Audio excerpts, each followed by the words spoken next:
Hello दोस्तों, आइए चलिए सुनते हैं आज की कहानी। एक छोटे से गांव में रहने वाला एक बच्चा था। उसका नाम राहुल था।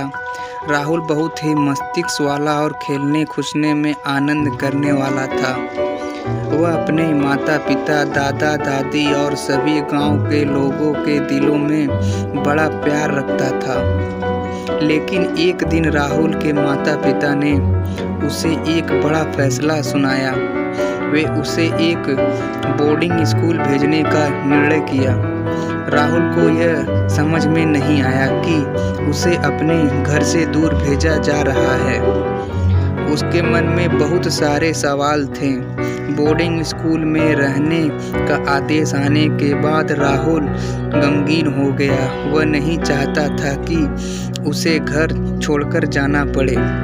उसके लिए बोर्डिंग स्कूल नए लोगों के साथ रहना बहुत अनजान और डरावना लग रहा था।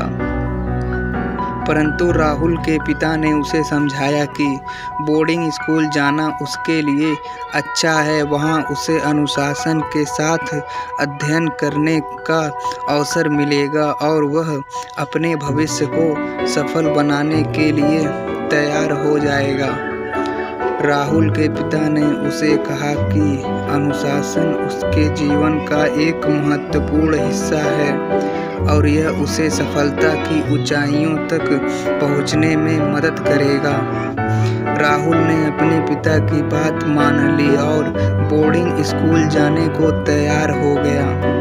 उसने अपने घर वालों के साथ विदाई की रात बहुत रोई, लेकिन उसे यह भी पता था कि इस परेशानी को झेलना ही उसके बड़े भविष्य की शुरुआत है।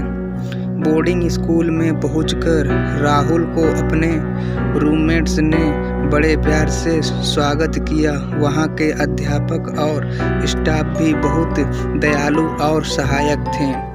राहुल ने जल्दी से सभी के साथ दोस्ती कर ली और अपने अध्ययन में ध्यान देने लगा।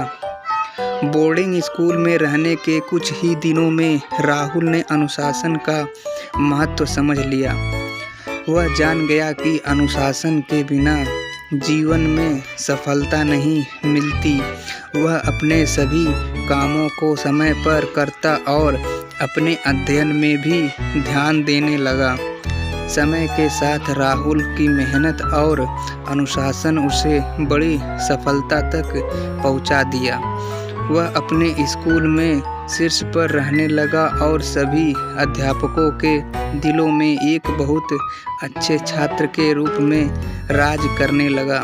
उसके माता पिता और गांव के लोग भी उसके परिणामों से बहुत खुश थे।